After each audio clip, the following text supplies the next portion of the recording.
All right, it's episode 177. Oh, I forgot the names. Did you put your name in? It's natural selections. I put it in. Yeah, it's down there. I think I my turned wife off did it. like the brand banners or something.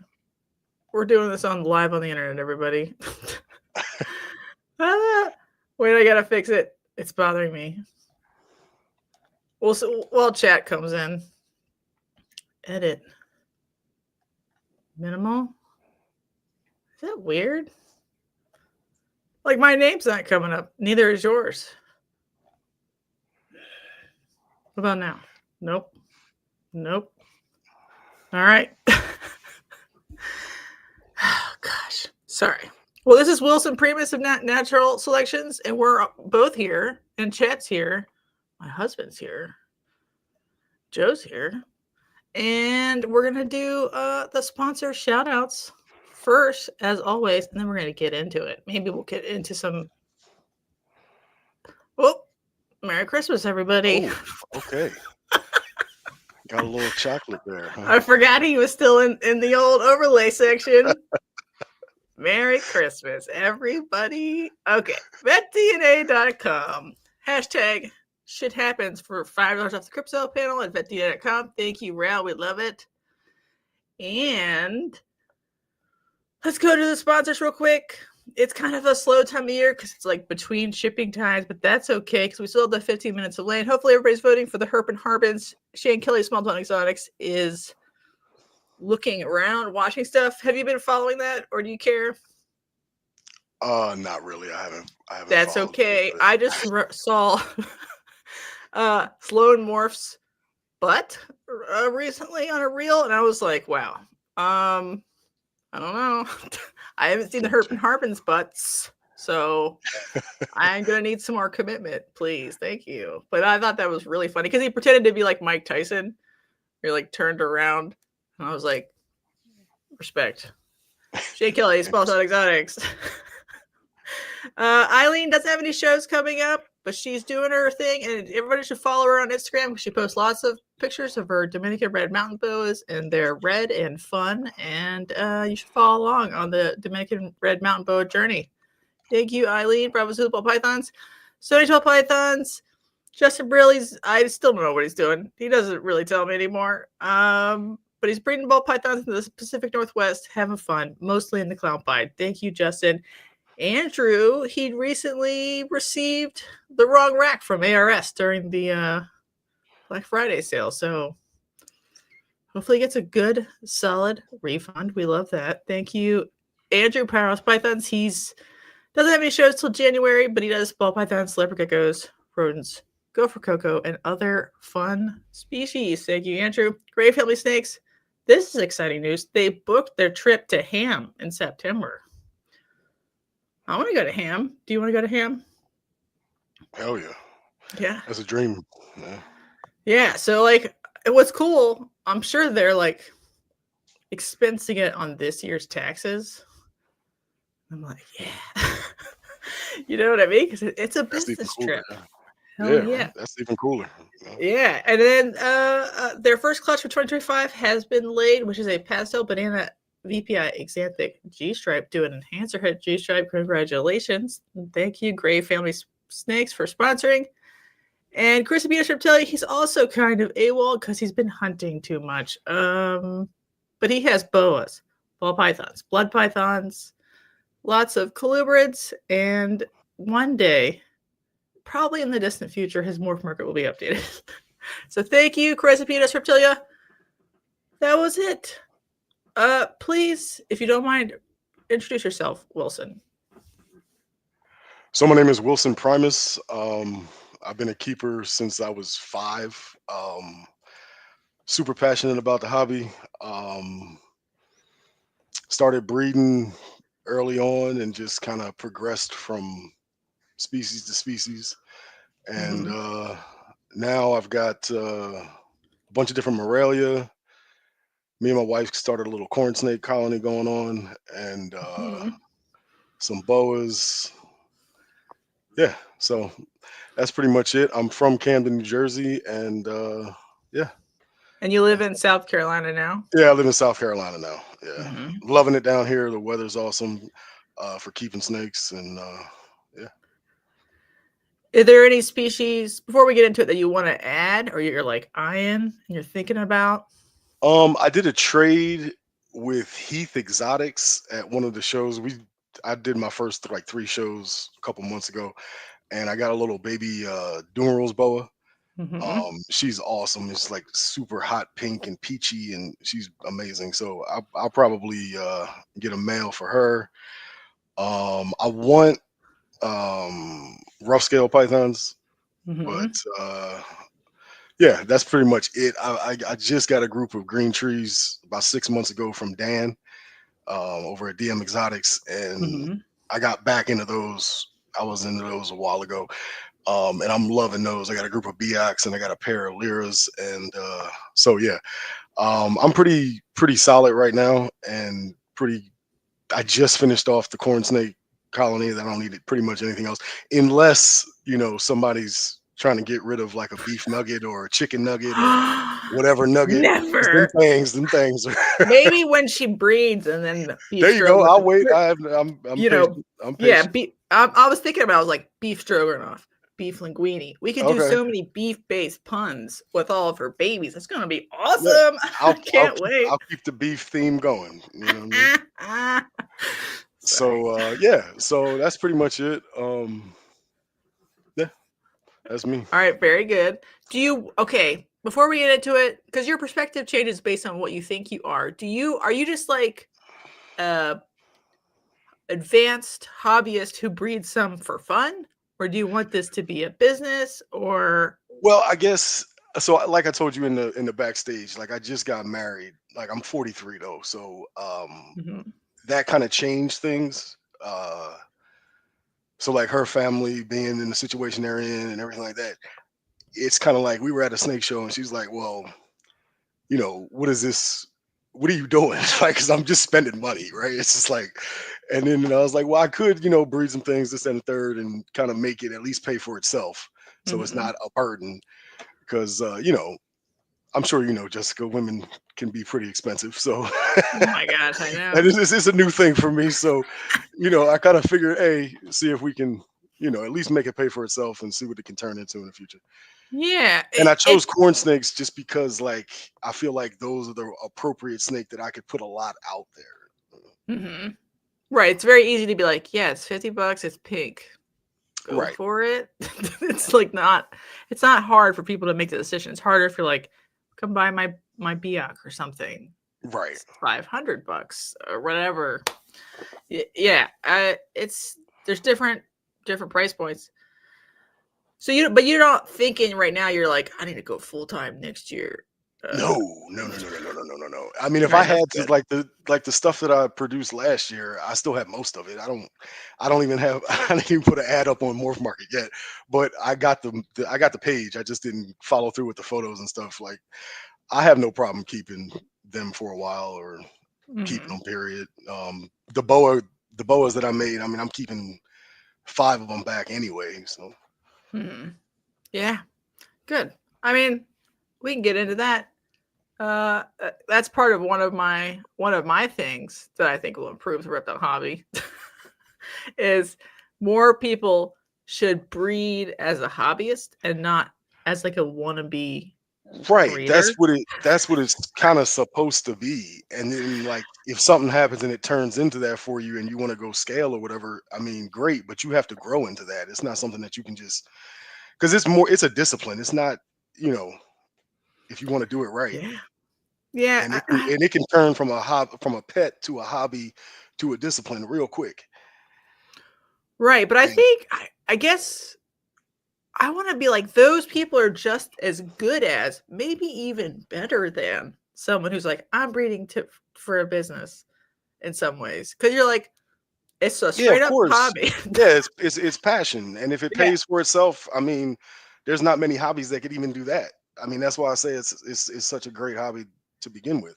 And then there's so many facets of it. Like if you want to just jump right into it, that's kind of where like I feel like we don't promote the hobby.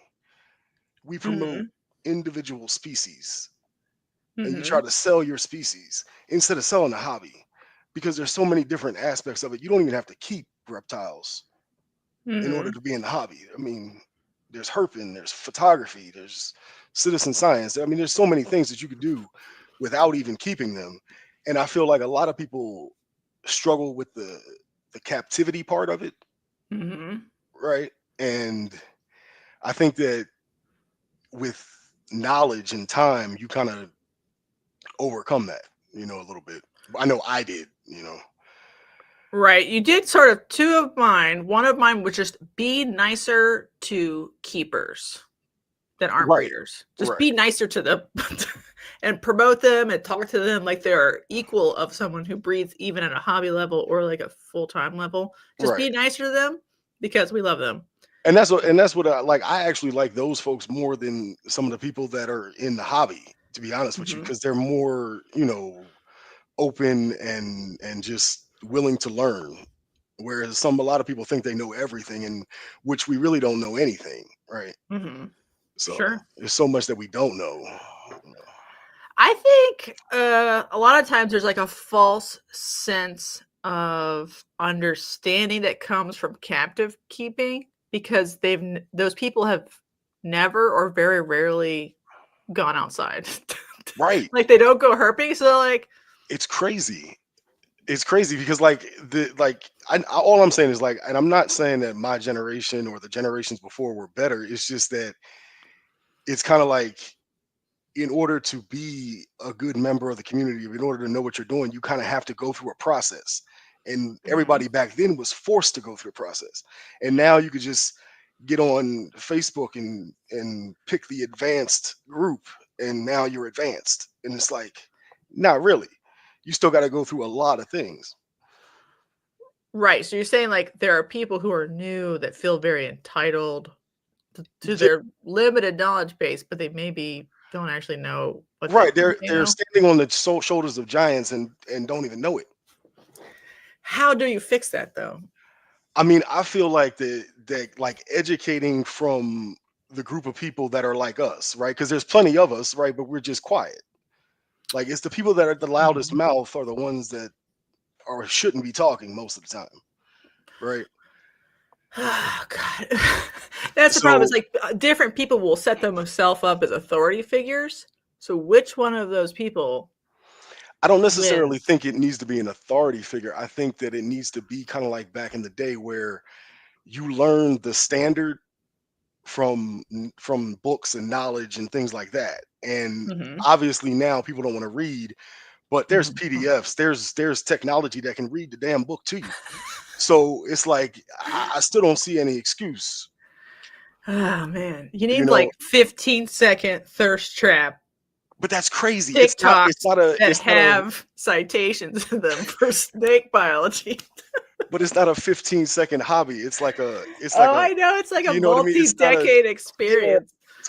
it's a lifetime journey type thing. And it's like, this is not, you can't just fast forward. And I Yeah, feel like a lot of people just try to fast forward. And well, the ball python, don't even get me started. Like, I don't have any ball pythons. I bred them when, there was just pieds, albinos, and I bred normal ones, and I sold the normal ones for like $200 a piece, just because back then the captive bred ones were more than the wild caught ones, just because they were captive mhm. bred, right? But after that, the way that I was doing things, I would do something and move on to something else. But still, like, it just didn't make any sense to me. And then they all wind up looking brown. Like, I mean, at the end of the day, like, I don't see any pictures of adults. Like, whatever. It is what Sometimes you do, but I think sometimes. I mean, I think God, ball pythons are more interesting than people give them credit for. oh, I think But they're an interesting species. right, but they're maybe not allowed to be appreciated because we're too busy worried about the paint job as a Right. species. Right. You know what I mean? It's one of And they those. fit that like perfect mold for somebody who's afraid of snakes, because they look like a little teddy bear snake. Mhm. They're so cute and, They like, are. They are. dumb looking. Yeah. People love dumb looking animals. That's what Right. I learned. If it looks cool, most people don't. Like, if it looks badass, they're like, "Ugh, it's mean." I'm like, "Ugh, Yeah, go I heard away." I heard somebody say that, like, my snakes, because they had the heat sensing pits, that they were like mean looking and aggressive. I think they look cool as shit. They look like I dragons. know people Like, are what are you dumb, talking brother. about? That's okay. Sell them a corn snake. Yeah, exactly. Yeah. Robert says the BOA Facebook groups are the worst. Yes, they are. And so many armchair zoologists and herpetologists, experts on there that came after beginners asking honest questions. Yeah, it's pretty much all the groups, which is why one of mine, number 5, delete 95% of all Facebook reptile groups. Yay! But my thing is, some of the questions are dumb though. Like the beginners, like, and that's what I mean by we need to educate about the books and places to find the information because, like, some questions are dumb questions, right? Mm-hmm. Like, if the information is there in a peer-reviewed book, like, come on, man, and you're saying that you're interested in doing this for whatever many years the species is alive that you keep. Like, what are you talking about? Like, Mm-hmm. why don't you already have the book? I don't understand that. What if they just don't? Oh, gosh. So, like, sometimes I'm like, a book might be too much because really good reptile books are expensive, you know? Yeah, But okay, why but don't like I they said, the Google PDF. it and get a Yeah, YouTube? It's like a YouTube video, like, this is how I take care of this but then species. just Jessica, at the same time, the books are expensive, but this hobby is expensive. That's right, it is. I mean, if you're trying to do a breeding project, I mean, come on, man. Like, you got to have at least a stable environment. You got to, I mean, come on. What do What you? do you mean? Don't you buy everything for the animal 2 And you weeks get it. after you bought it and you're keeping it in a Ziploc bag on your counter? Oh I'm man, kidding. But that is what happens a lot. yeah. Yeah. I think a lot of Facebook groups could be fine, but they need better moderation, and nobody has time to moderate. So you end up with like either a lot of scammers or a lot of really weird toxic behavior from new people and old people, like yelling at new people being really obtuse. And I'm like, is this a child? Is this a child writing this? And then it's like it's so tribal that I think that we need to get away from that. Like, the chameleon people are over here, the snake people are over there. The like, it's a little bit ridiculous when we're all doing pretty much the same thing. Right. That part is weird because there aren't that many of either of us to begin with. Right. That like All right.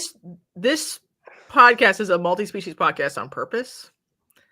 Because I would think we all have more in common with each other than not, but a lot of podcasts are not. Right. They're And just like, and it's like I don't see how whatever species you keep, like obviously I have all snakes because they're easier to keep and I can keep more numbers.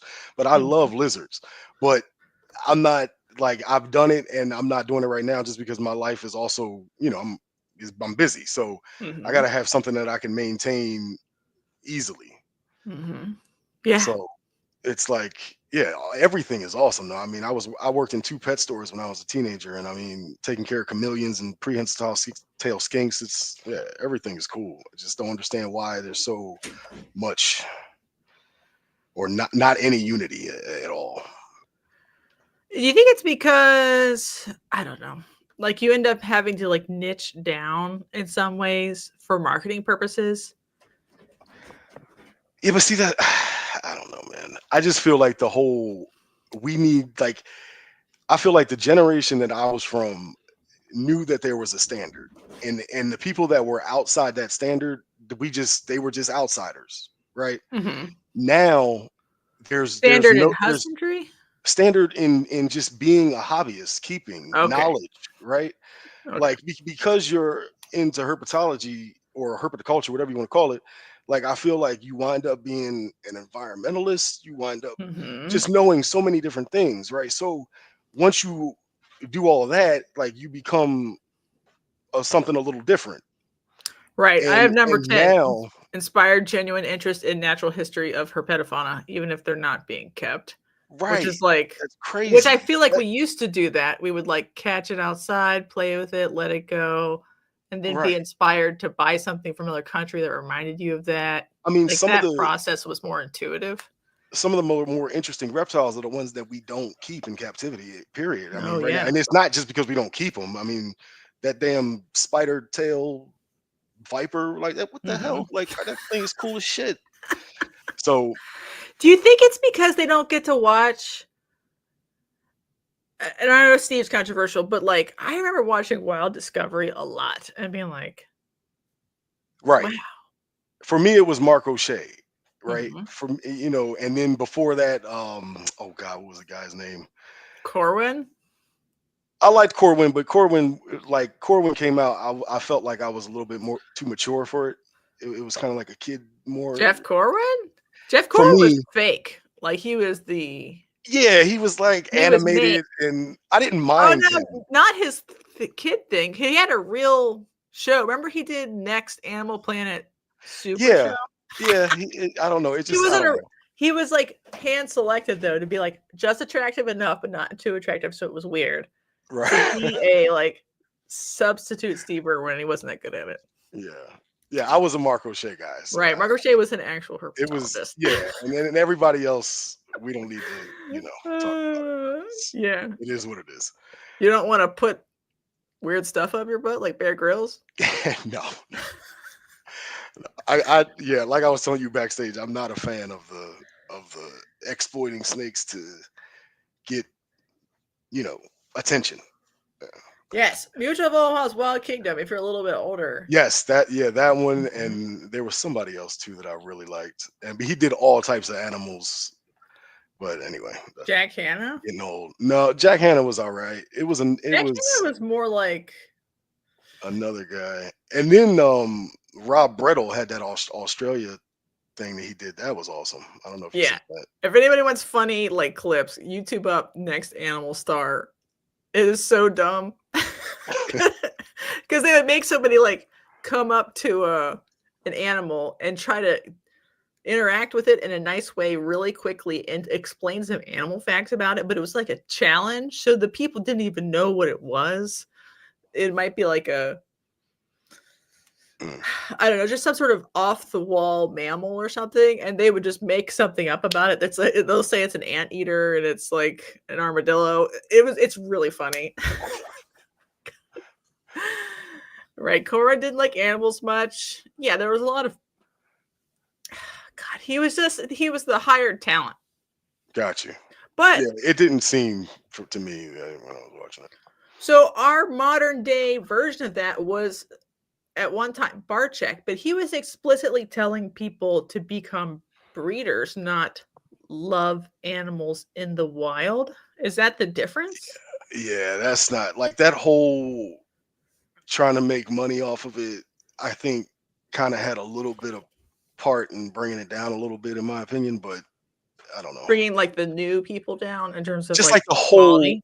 whole, just like it brought in people that are not necessarily super passionate about the actual snakes. Right, they're passionate about having a side business. Or even the genetics, right? Just seeing new stuff pop out. Like I get it, but at the end of the day, there's like 40,000 of them things on Morph Market. Like what in the hell? Like where are they? And if there's 40,000 on Morph Market, what the hell's behind the doors, right? Lord. A lot. The thing is though, is like those people can be convinced. Like you can find someone who like loves the ball python breeding business, loves the idea of making money, but they can still love snakes so much that they learn to love everything. Herping. Yeah, I mean, I think that they don't necessarily want this as a pet. They just want to fly to Belize and catch anoles for fun, and like it can become who they are. So it's hard to be like gatekeep all ball python people away from joining. Right, but that's why I say like to educate, right? Like I feel like that education, because like that's what I was thinking about doing, right? To kind of like put some information out there, because I feel like the people that should put it don't put it out. So I was going to do like a series on the different books, right?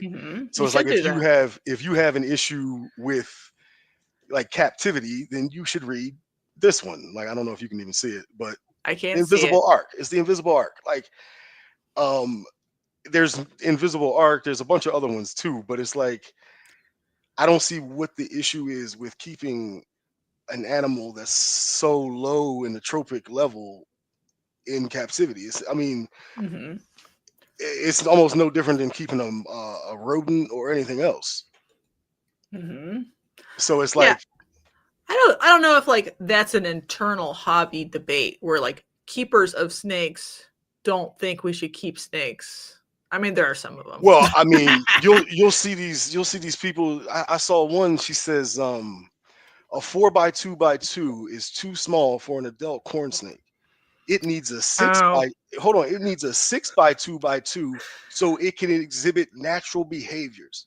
all What right. in That's the my fuck is that? Like that's my number what? 11. Is What? chill out on the insane keeping standards that basically It's preclude crazy. everyone from keeping anything. It's ridiculous. It's ridiculous. What do you think that is like actually some sort of ploy? Like it's a PETA ploy where they're trying to convince people so hard that they cannot adequately keep anything. Therefore, they just choose to keep nothing because nothing is ethical because nothing is as good as I mean, running it could around the be. bushes. I could be, but do you even think PETA really cares, or do you think they're just trying to get that money? I don't even think they care enough to do that. You know what I mean? Like, I don't know. That's a good question too. Like, is it just like ethical washing of everything they do just to make money? You know, you got to get is that it? bread. I mean, it's got to be.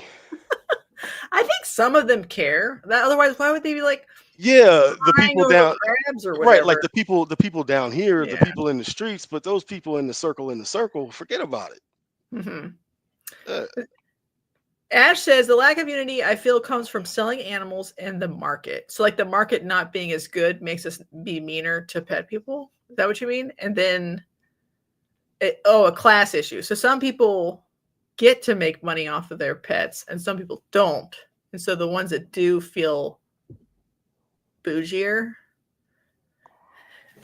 Is that what it? I just think it's hard for keeper onlys to find ways to make social media content to get their name out there. Some of them do, like the leopard gecko girl. I think her channel is literally called Leopard Gecko. She's got 500,000 subs or something. So obviously you can do it. You can make content and not breed a single animal. right. But some people struggle with that. Do you have any like But thoughts?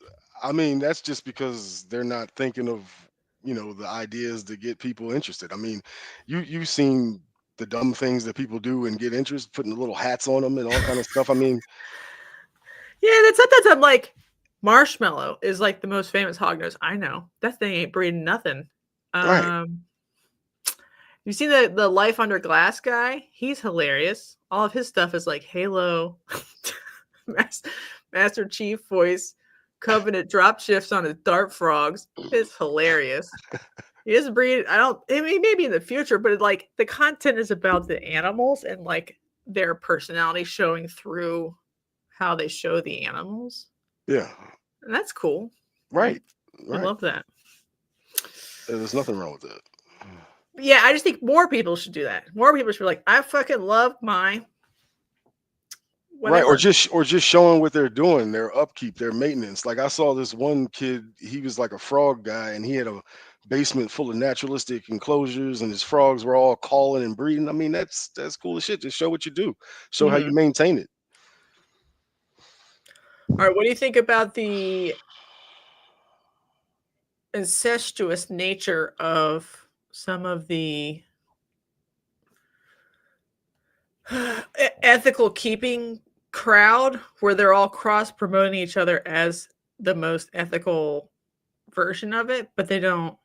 But if someone's like, that's not that ethical, they're like, no, I'm in charge of what's ethical. Yeah, I think that they have issues, like I was saying before, with the whole idea of captivity, because it's like I Mhm. think that that's something that they really have to get over, because your 8x2x2 ain't doing shit. Like, I'm sorry, like it's not really that big of a difference if you take a 4x2x2 and make layers and Mhm. arboreal. I'm what I'm doing with mine. I'm gonna put two different arboreal hides, a false bottom, and then the hides in the cage, like, and then branches and everything like that. Like, if you do that, I mean, this is captivity. These, like I said before, they're on a tropic level where, I mean, how many do you think in the wild would make it to adulthood from a clutch? I bet recruitment is like of 100 snakes, like one or two. Right, right. And to be honest with you, even in captivity, those numbers probably don't get too far out of skew, because I mean, baby corn snakes. I mean, come on, man. They get loose. People have cats. I Yeah. mean, failure to thrive. I mean, there's so many things. Right. They don't they know they're gonna make a bunch, so they don't necessarily put a lot of Right. So, effort into each one. and not to say that their lives don't matter, but to take a couple and bring into captivity with a species like that, it shouldn't be such a moral issue, I feel. Do you think they're like projecting? God, I know they're not stupid, but like literally No, they're not stupid. projecting mammalian brain patterns Well, I behavior mean, even if you onto do, a reptile, and yeah, I they're do like, think that. I think that they're taking their own experience because I heard somebody, he was saying, he thought about, he was a kid, right? And he was thinking his crested gecko was in like a 18 by 18 by 24 or something like that. And he was thinking, well, what would it be like if that's where I lived at? Well, you can't really do that. And mhm, I think that they kind of run with those, even other mammals. You can't, like, even a dog or a cat, like, you proper keeping of a dog, when you leave the house as a puppy, you can keep that puppy in a crate for at least 4 to 6 hours, depending how old it is. So it's mhm, like, and that's not deemed abuse, because you love that dog and you want it so much that you overlook the things that we do, mhm. right? Because really, if you really want to be factual, that dog should be on a farm, right? Right. Or like, if you don't have a 3-acre field for it to run around in, are you an abusive dog owner? Right. I mean, come on. At a certain point, Even if you walk it, are you still abusing it by not letting it have a 3-acre field? You know. right. It's very hypocritical because we Mhm. don't care about cows and chickens, but we care about this cute little cat that kills every fucking thing, right? I mean, it's like, okay, Man, I love cats.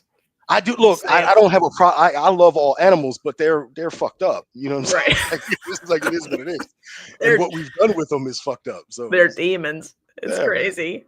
But they're so cute. Ah, kitties. Yeah, it's interesting how we have sliding scales for things and then sliding scales between and among communities.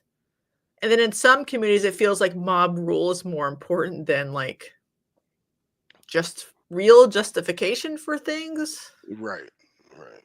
Uh, and so Yeah, you're because like, because byproduct is crazy to me. Like that word is crazy to me. is it? To me, it is. Well, what should it be called? I mean, overproducing. Do you think any Just trying to species, hit the odds too much. I mean, what do you want?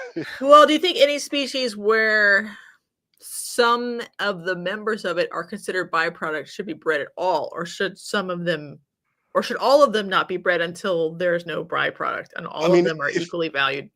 it would be fine if the hobby, used them appropriately and like fed them all for something, but Mhm. you know what I mean? Like, I'm gonna produce palmetto corn snakes. If I get any bug eyes, they go into a womb. I don't give a shit how Yeah, fuck small the yeah. eyes are. I'm not putting that shit out there. Like, it burns me up that people sell them things, and then people buy them because they look cute. Well, yeah, you better not have a stick in the cage. You know what I'm saying? Like, what the fuck? Yeah, sometimes uh I- God, yeah, palmetto makes me the most sad because a good palmetto is very good looking, Yeah, it's but a amazing. bad palmetto is very bad But looking. It's it so it goes back to that tropic level. I mean, not mhm, all of them are meant to be here. Like, it's not that big of a deal, and I feel like they don't kind of hold the value for the ones that are perfect. mhm. You know, it's like, especially if people stop selling them ugly ass goldfish looking things. Joe says anthropomorphizing is almost certainly the root he feels about what the ethical side is so worried about everything all the time. I have so many thoughts and stuff, but I stay quiet because you're not really changing their minds. Right. If you ever like bring any sort of even logical, like Chris's episode on Animals at Home, Mm. Yeah, it's like they're it's like, like there has to be a balance, right? There has to be a balance because, like, I kind of am one of those, like, closet, because I consider myself like a handler, right? So, like, mhm, I love handling my snakes, right? that's So, good. like, I've got 9 BX here that are wild caught. I can handle 8 of them, right? That's pretty And good. you know what I mean? So, How much blood um, is involved? I mean, in the beginning, I got tagged by like one of them, but it's like some people, like I was watching Cush's Corner, and they had that old guy with the anaconda on, and Mm-hmm. he was talking about having a touch. Some people just have a touch, right? Mm-hmm. And like I started when I was so young, and I wanted the snake to be my friend, so that was just like how I got that touch. So Mm-hmm. like, but where I was going with this was like, I kind of feel the anthropomorphizing is wild, but at the same time, I think there are more to them than the average keeper thinks. Mm-hmm. Like I feel Oh like I'm yeah. somewhere in between like Lori Tarini and Nick Mutton, right? I'm somewhere in between. I think You know Nick what I mean? thinks that they're kind of smart. No, I don't think he thinks they're not smart, but Mm-hmm. he does like he's more of a hands-off type keeper because Mm-hmm. he was trying to breed them, just keep them, leave them alone, let them do their thing. They don't need to be friendly. They don't need to, where me, it's like my collection is very small, and I feel like there is like an advantage to having a calm snake. Like if something Yeah. happens, if it gets sick, if it's stressing, it's less stress if it's already used to being handled and stuff like that. So there's a couple of benefits to it, I feel like. So, Mm-hmm. and it is captivity at the end of the day. Like we're not like it's captivity. So they I feel like they should be at least okay with it. Yeah. Well, so I used to be more on your side, and then this time around, I don't know. They tolerate us. I don't think a single one of them is really like in love with us. So like we're just habituating them to us. No, no, This time around, I'm definitely. just like I don't need to habituate everybody. No, and I like the interest that I get from my snakes. I know it's because I feed them and they're going through a routine because I'm so into a routine and they react to the routine. But Mm-hmm. it's still, I feel like it's still they're still smarter than because like I got this one book. Where is it at? This one, The Secret Social Lives of Reptiles. Like Mm-hmm. there's so much cool shit that they can do that I think that it's just like we don't know anything yet. You know, Mm-hmm. so Yeah, like they're the much. turtles communicating through the eggs and so Mm-hmm. like I had my boa litter was like super chill, right? Mm-hmm. And I had gotten the boas from somebody else, got them out of quarantine, put them in the rack, and dude, those boas were super high strung. The rest of them started hissing and shit, and they never did that before. So I feel like there Mm-hmm. is all types of things that could be. I'm not saying it is or it isn't, but cortisol levels, pheromones, they I think baby boas are like baby other things that hatch out of eggs, where they're sort of like very nascent when they're first born, and then they shed out, they eat a time or two, and they wake up and they're like their brain turns on the rest of the way, and then they become aggressive. What do you think of that? yeah. I mean, I had them for a while, but yeah, I mean, it could be Then that definitely like that. a month and so it's almost like they like get through a feed Yeah. and they're No, like, I definitely oh agree with you yeah, on let's there. fucking fight. Right, right, right. I definitely agree with you on there. Well, pythons do it too, though, and other things where they're sort of dumb when they come out, but they like all their little brain cells, their 3 brain cells turn on. They're like, yeah, let's go. You want to come Yeah, in this little box? definitely. Uh, These guys were about like 7 months old when I put them in there. So that's like when they they were were doing old. it. Yeah, they're up Right, but there. you'd have to have like a mechanism for communication. The only thing I ever really noticed with like large scale stuff is like I always thought boas were like fruit and they would shed together even if they were fed at different times. Like they were ripening like with ethylene gas. Mm, I know they're not you actually making ethylene gas, people. I'm just saying it's like a metaphor. Like they seem to all shed cycle together, irrespective of food cycle. got you. And I'd be like, Meaning like they're growing as long as they're getting some food, they're kind of growing at the same pace no matter right, and what. they're all like, "Oh, let's all shed together." Right. Different ages, and I'm like, "What is going? Why is this whole rack and shed at the same time?" Yeah, yeah. I've noticed things like that too. Yeah. And then and some of it's hormonal, so like push one off the schedule, but it felt like a lot at the same time. But Yeah. the ethical keeping argument is a stupid and waste of time because nothing is ethical about keeping animals in a box. Um, the hard part about this is like, what's the gradient between like actually ethical keeping and like just humane treatment that we're not abusing?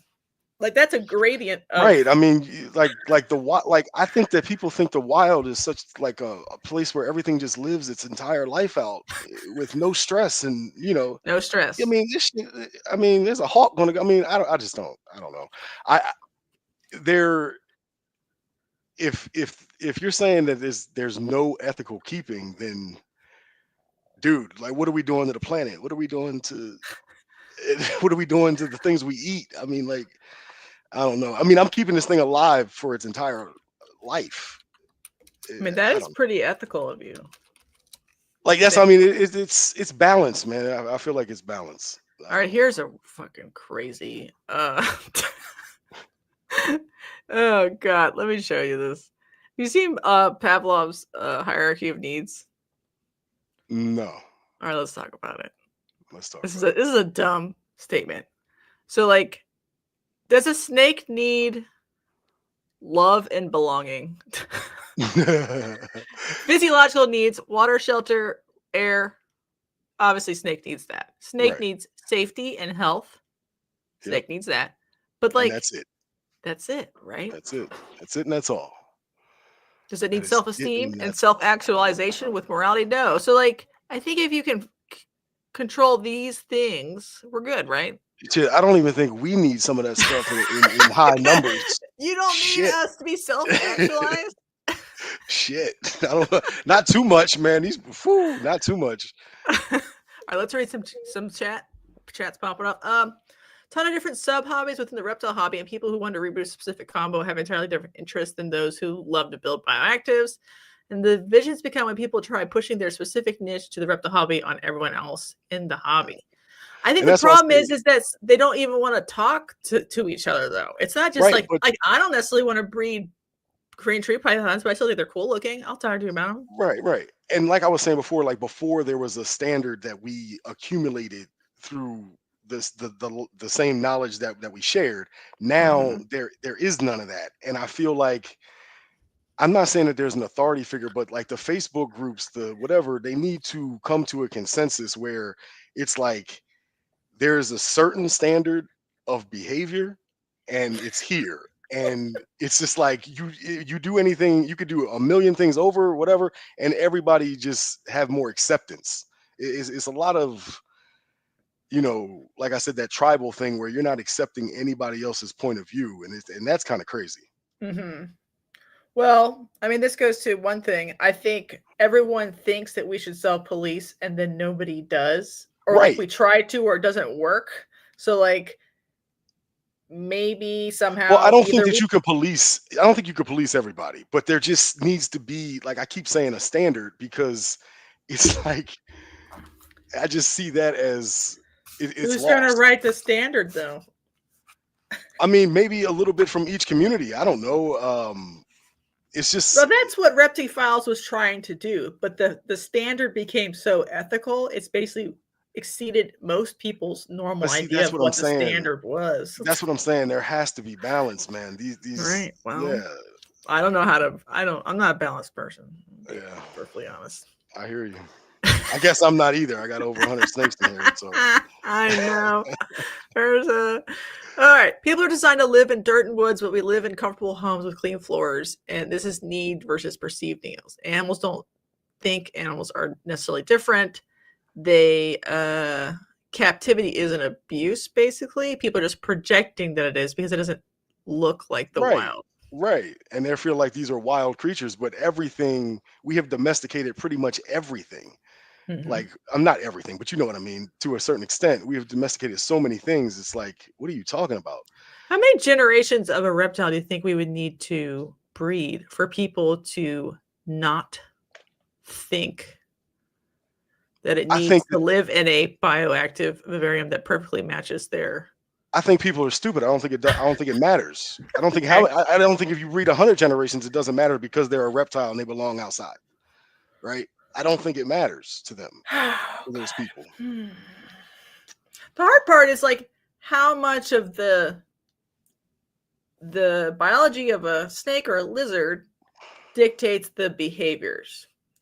A lot of it, because they don't learn that much. They do learn some things, but they don't learn that much. So then, like, you're constantly potentially maybe the keeping standard conflicts with their biological need, which may be like to hide in a squishy box that's flat because it reminds them of rocks and like to squish into rocks.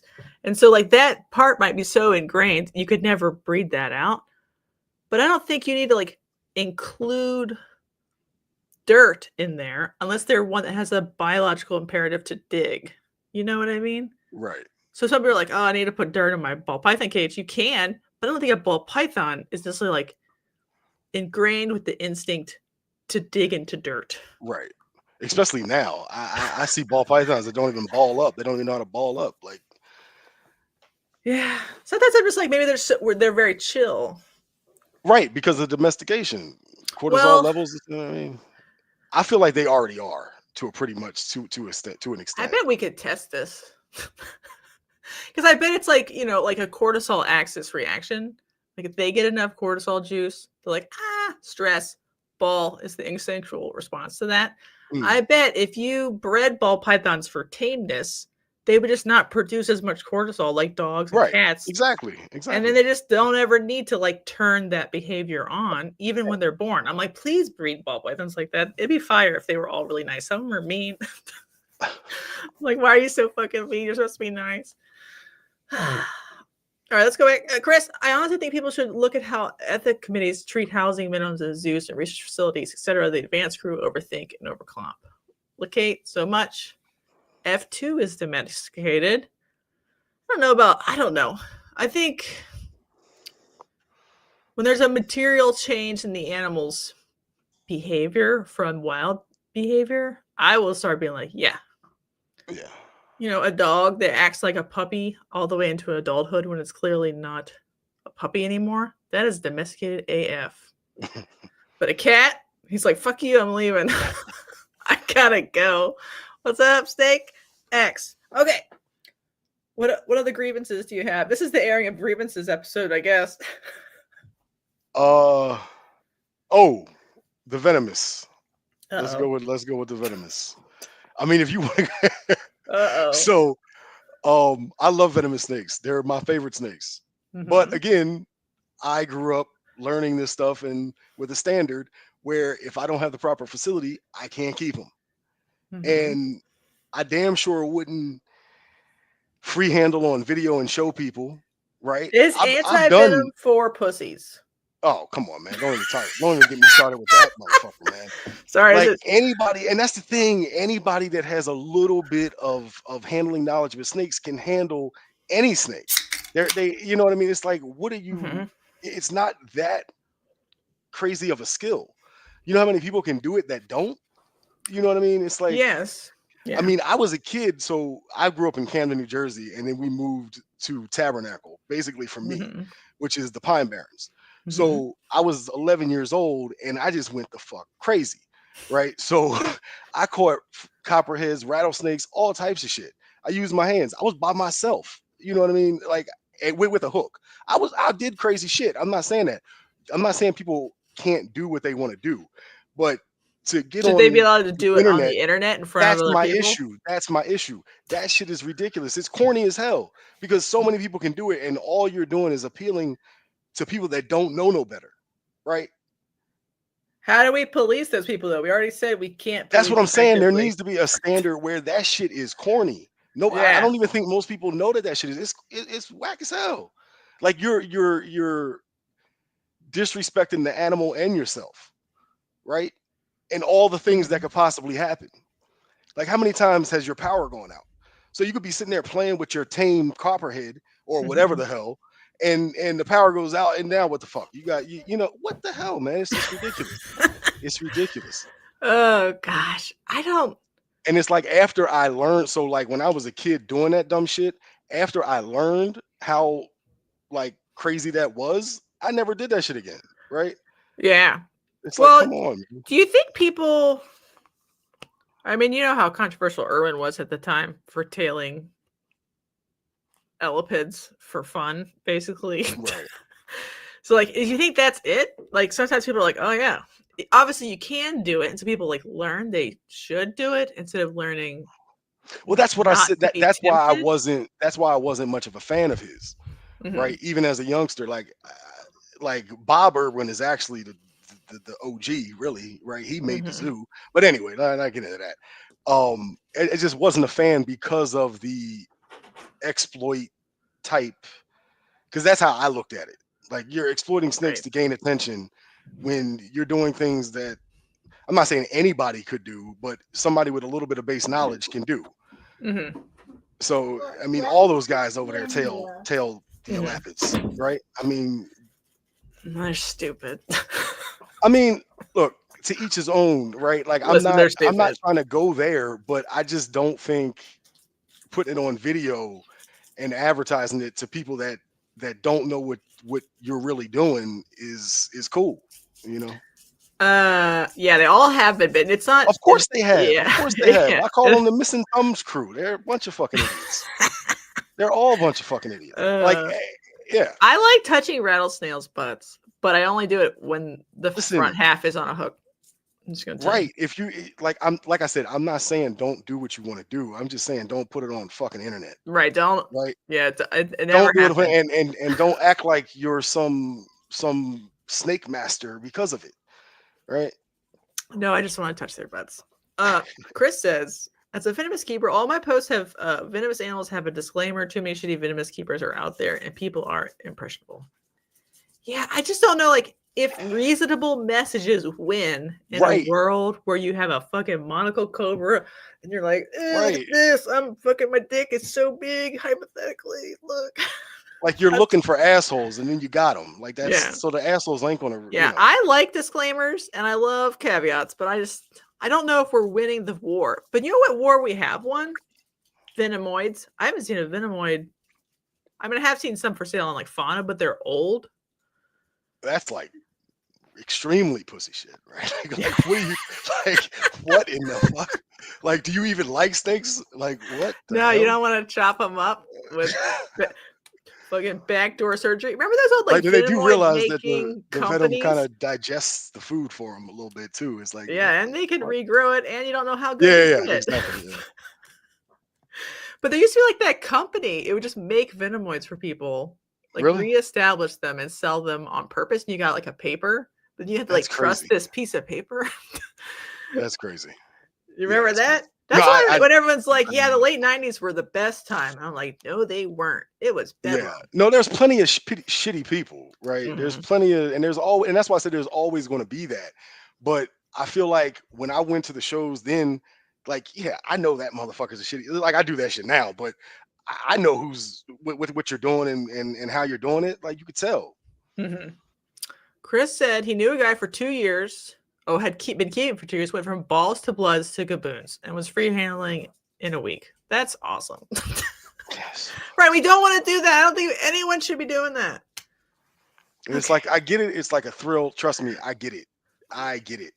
But at the end of the day, it's just such a stupid risk, because you know they don't have any protection. They know you don't have no anti venom. You know they don't have. Yeah. That's a lot of venom load. Holy fuck. Steven asked, do you think the recent instance of venomous bites in the media will have a negative impact on the greater reptile hobby? Of course, the more, and all of that stuff will, in my opinion, because the average person is not going to think that this dude free handling his venomous snake on TikTok is cool. The average They think person is you're like, like a liability. yeah, where the fuck does this asshole live at? Because I hope it ain't next to me. Like, Right. It's so lame because and a lot of times they'll transfer that sort of fear and uncertainty to everything. Corn snake, whatever. And they're just like, ew, banned all of them. and Because then they're not educated enough anyway. somebody got upset about somebody talking about the guy. I try not to even know these people's names, to be honest with you. He's a South African dude that passed away. Dingle Dinkelman. Okay. Dingo Dinkle. I can't even So talk right. yeah, some doctor did like a case study on the situation, right? And I saw that was, I don't even, some herper influencer person. I think his name is Adam. I don't Are really you talking know. about Wiccans? I don't know. But Okay, keep going. so he got so upset because this guy did like an analysis on this guy Dingo, and I'm like, the dude didn't say anything wrong. Like, the average person is not going to look at this like this is cool. And then I didn't even know about the guy Dingo really. So I started looking it up, and it's all a bunch of clickbaity, crazy shit. I mean, I didn't like delve deep into it, but I know from looking at it that I wouldn't have been cool with it. And then I don't want to watch it because I don't want to support it. I didn't watch either Adam's original like rebuttal or the original doctor's thing, because to me it's a lot of like Dingo is like a less inhumane version of Jay in a lot of ways from Prehistoric Pets. Like he doesn't. Oh, okay. You know what I mean? See, like, I don't really know. I know Jay, and I I have my opinion about that motherfucker, but I don't know the Dingo guy. So I right. don't It's really more like clickbait, biting things. It's fun content. Here's a gator, but those are like the same kinds of things, irrespective of care standards. It's like you're trying to mass appeal, big teeth, big bites, very venomous, very large. And then when you pass away, because the doctor was like, it's not really a good look. It's not a good look. No. You know what I'm saying? Like, what is the problem with saying that? It's facts. That's why I don't know, man. Everything is everybody's got the right to an opinion, but the facts don't seem to matter anymore. It's like, is this good content? You know what I mean? Man. Yeah. This of course not. Yeah. Right. And RIP, I never cared about him anyway, because he's not making content for me. Clearly, you know, people who are actually in the hobby, in my opinion, he's probably a nice person. RIP. I don't know what to say. Yeah, I'm not saying anything. To like, it is what it is, but they're facts. The shit happened, right? Those are the videos he put out, and the shit happened. Like, it is what it is. That's good. A lot of times, I love conservation, so that's good. It's hard because a lot of times it's very hard to find someone who's very pro conservation and pro keeping. They're usually like one or the other in some ways. And are we? I don't, like I said, I don't know the Dingo person, but I feel like in other aspects, people confuse rehabbing and rehabilitation with conservation, and it's not that. So I don't know. Yeah,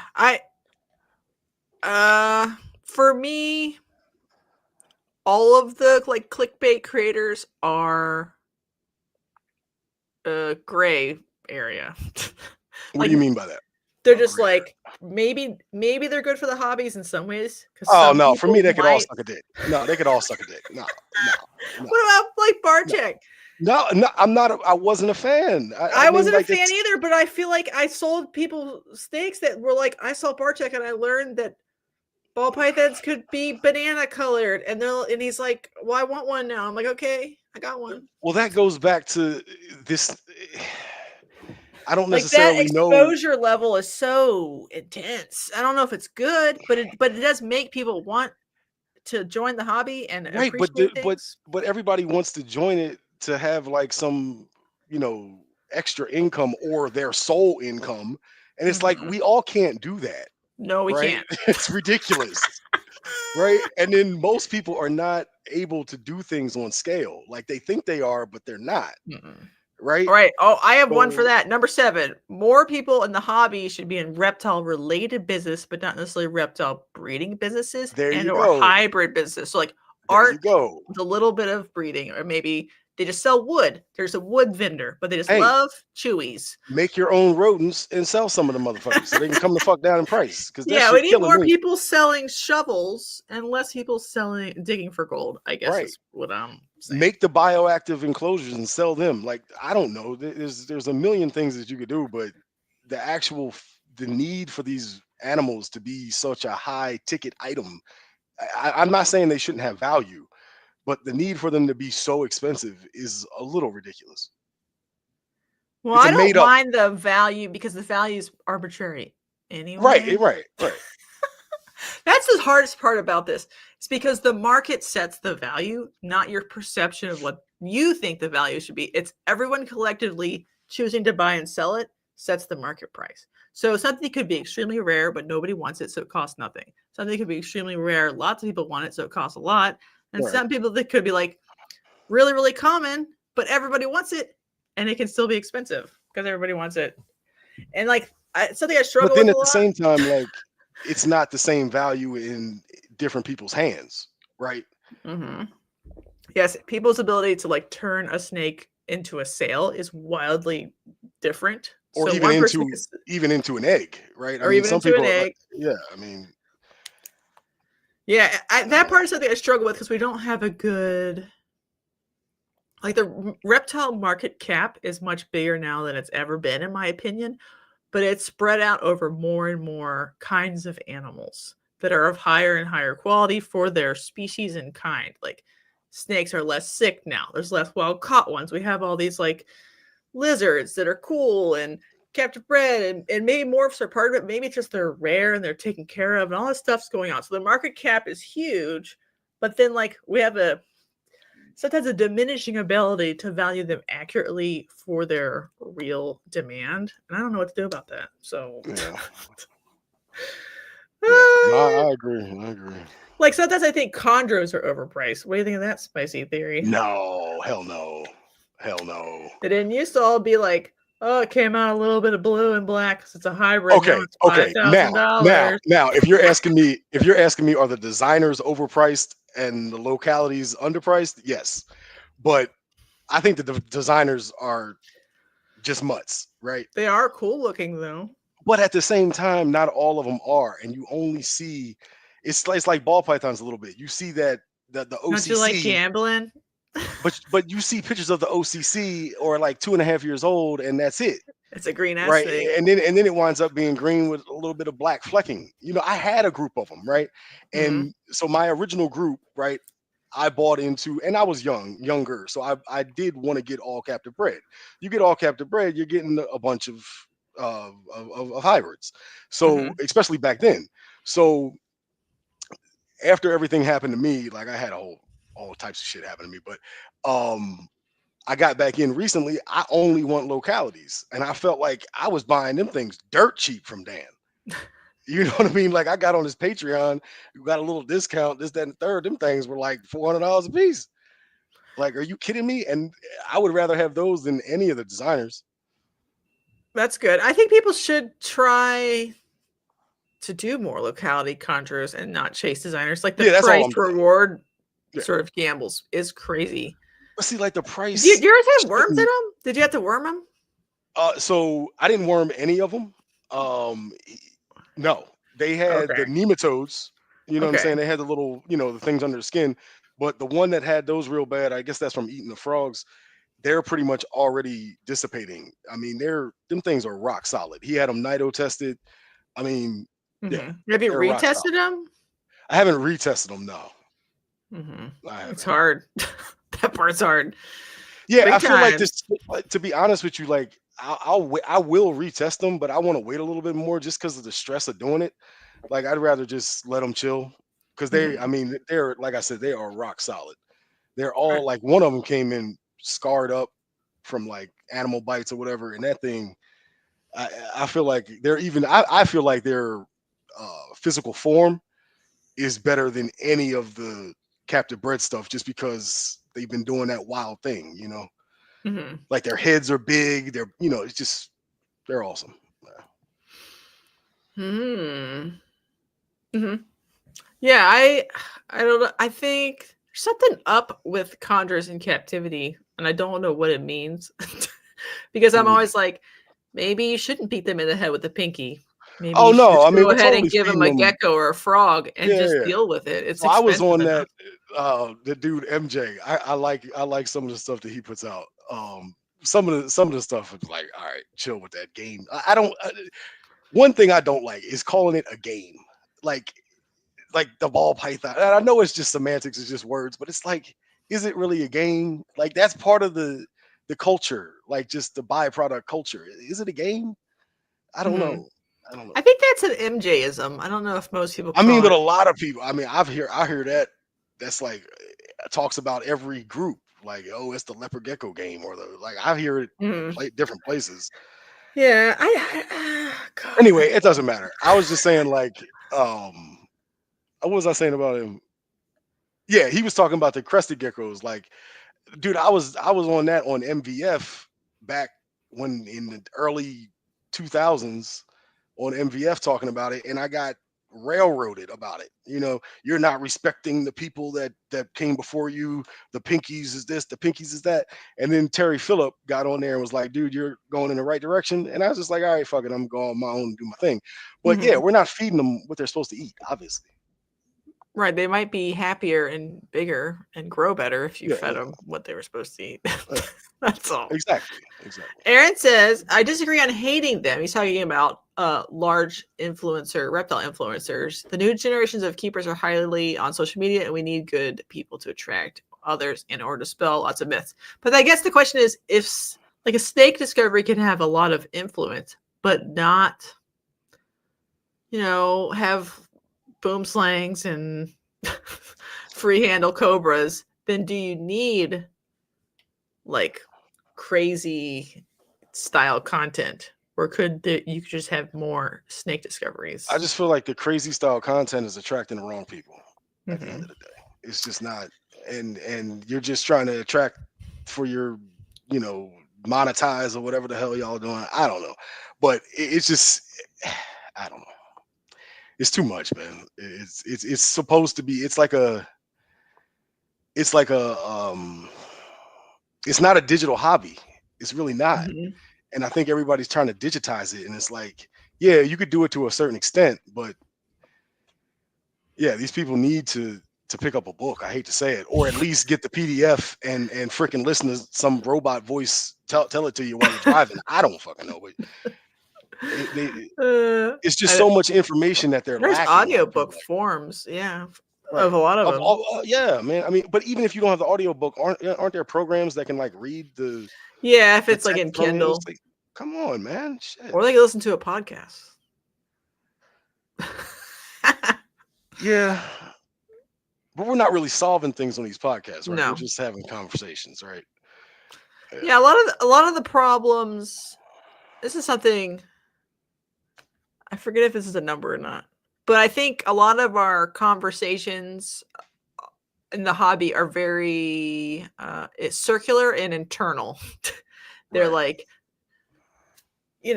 armchair quarterback. Should we allow other people to free handle boom slangs? And then like your opinion of it doesn't matter, and B, you're not changing anything.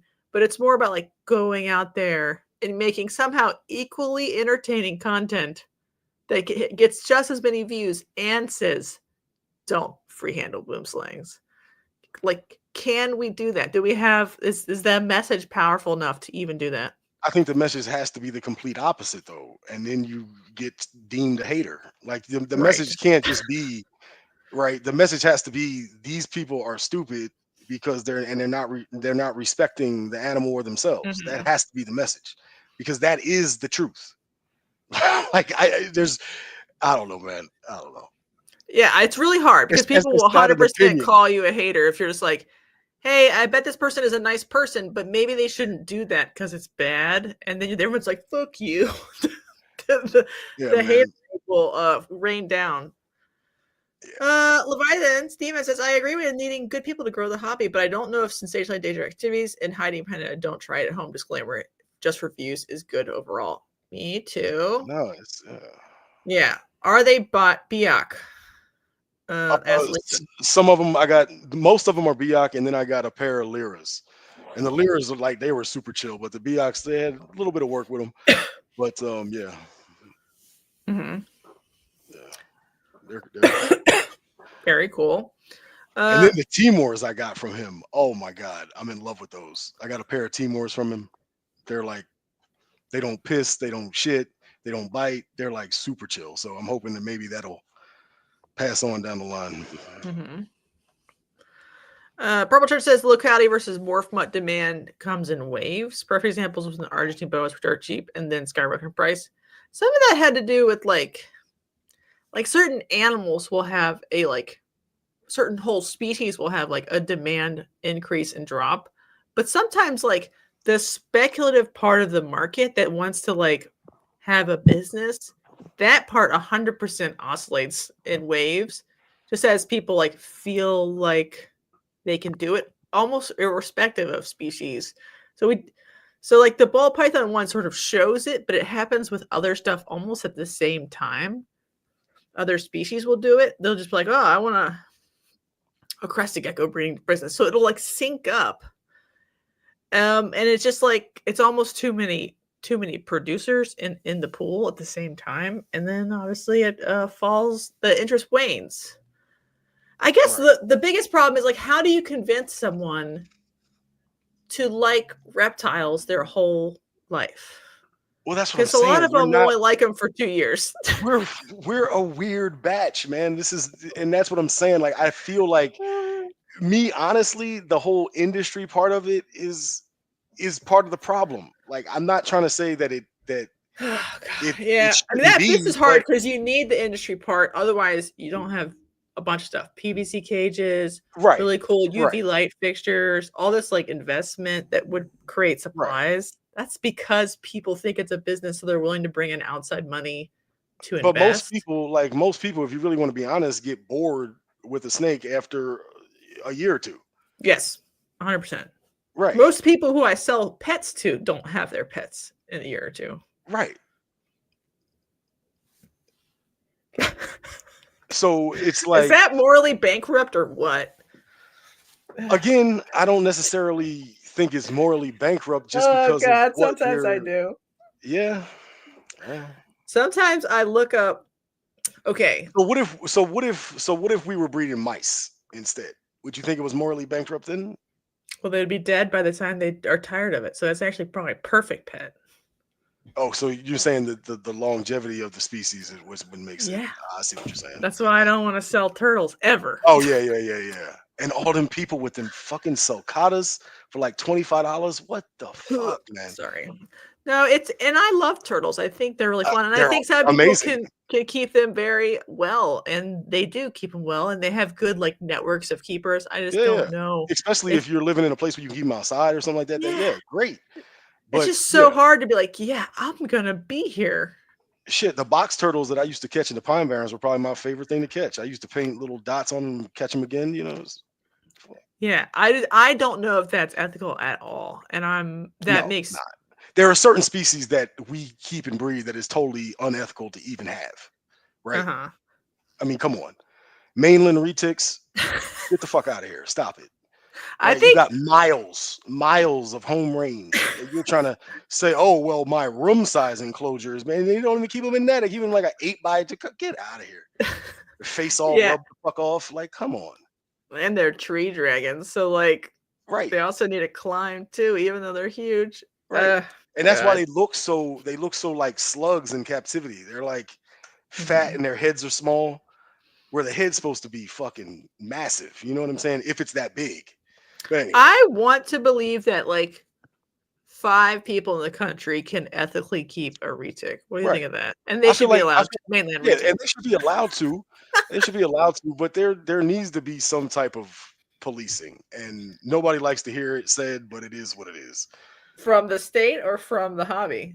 From us. We need to do it ourselves first. We don't do it though. That's the thing. No, I understand that. I was talking to Larry Keller about it, and he was like, "Yeah, we need."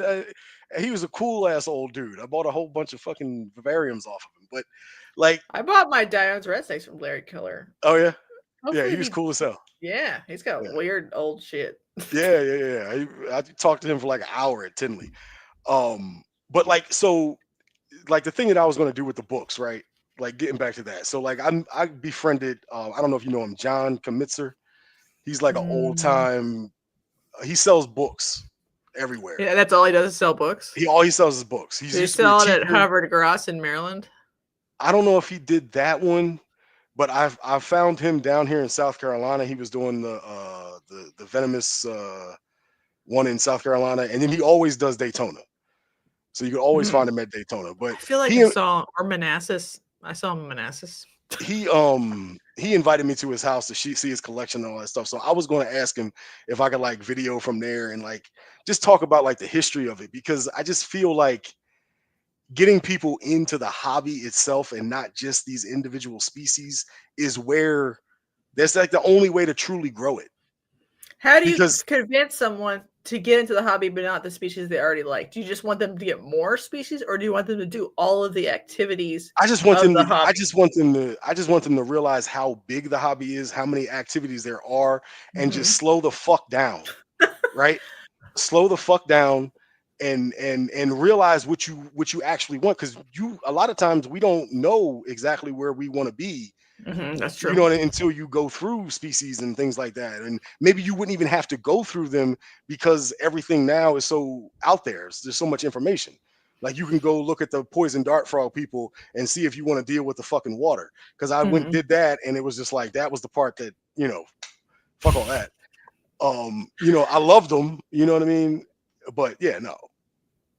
So you think if people slowed down and weren't like racing to start a business in like 5 minutes or And that's whatever, what I'm they saying. could Like, like experience different species, maybe just see species in person first, come on, man, take a trip. Yeah, and see how cool this shit is read before some you. books and think about what they want to Right. vibe with. Think about the species that you could potentially keep for 20, 30 years. These things live for a long damn time, man. Right. I think Like, that's why like the business part of it of any species, because it includes like the ones that are also like morphy and weird, like crested geckos and whatever. They all do it. They like burn through people really fast because it's right, really but like crested hard. geckos are fucking amazing though. I know, Like, but so are ball pythons. It's more ball about pythons like are too. I'm not saying they're not, but it's the same thing with the crested geckos. It's the selling it as a business. Like, the, right. the That's what breeders burns are through selling people. it as a business. Right. And that's where it's like starts to be an issue, I because you're like getting businesses people. though, so like I do I'm too. being biased. Listen, I'm trying to do one now, but I'm 30 fucking some years into it, right? Mhm. It's like you grow into it. You can't really go into it. And I feel like, especially with the kind of domestication of the ball pythons, it's easy for people to just jump right into Right. 3-year-old females and 18-month-old males, and boom, Right. there you go. And then they Well, I breed guess so that's damn part of like easy. selling the dream is you need, no offense, everybody, a certain amount of people to be churned up by the process, lose their money, never really breed, get out See, because it's not for them, so that the money can like, no uh, offense, everybody. it's crazy, man. I don't know. What's the PT Barnum quote? Do you remember it? I think that I think that I was looking at the thing there here. I think you can too, but I just don't think everybody can.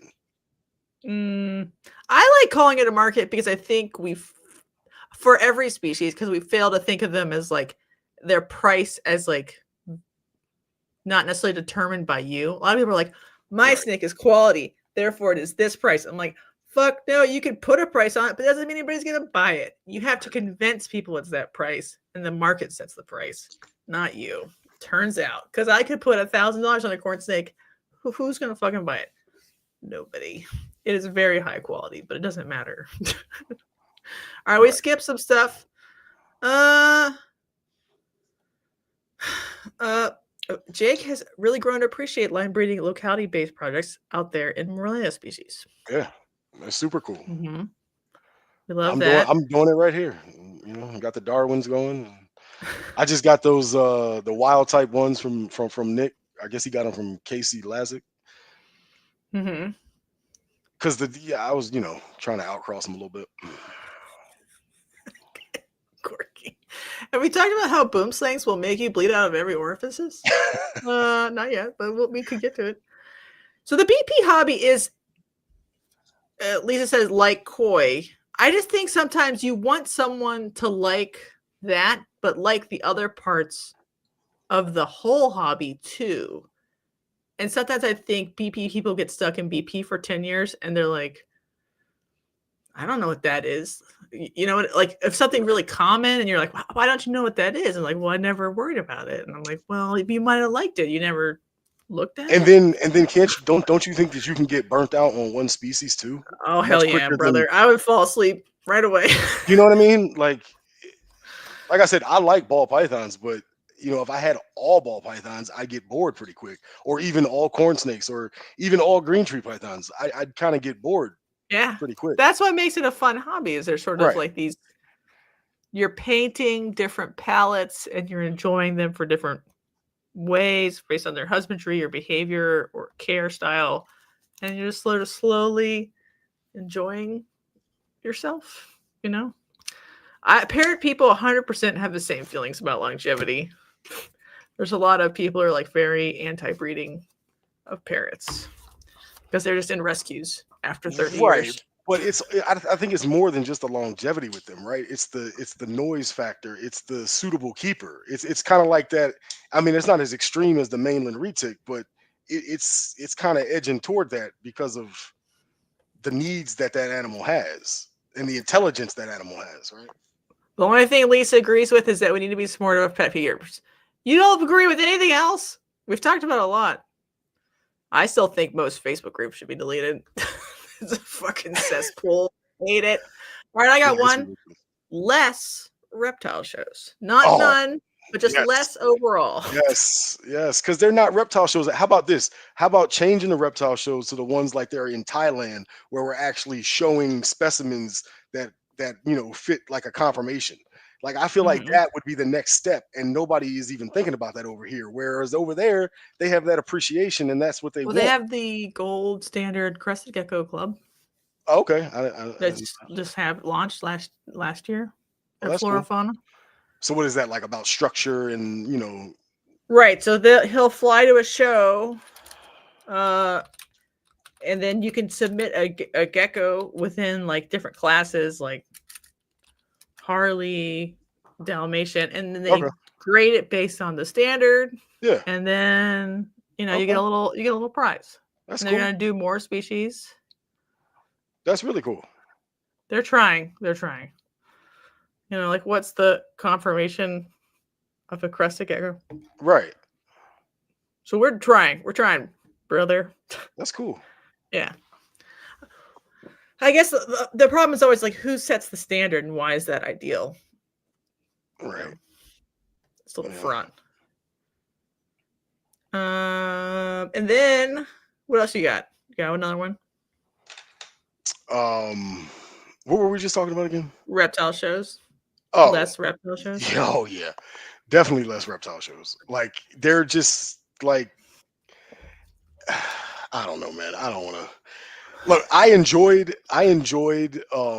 So I vended Hamburg before when I was getting rid of certain things or whatever. But for the first real time, I vended like 3 months ago. I did Bob Vu show, then I did Nick and Troy show in Charlotte. Yeah, and then I did a Show Me show in Rock Hill. I thought that Bob and Nick's show, I thought that they were all run well. I'm not saying that. It's just that it was more of a petting zoo type vibe. And I'm not really used to that with a reptile. At where? All of them? All of them. Yeah, pretty much. Like it was a lot of families just wanting to see, and I was receptive to all of them. Like I talked my ass off the entire time. I had a ball, but I also didn't care about selling snakes, right? Like I was going just to like get myself out there, and like I took a couple of the green trees just to show them. I wasn't, you know what I mean? So,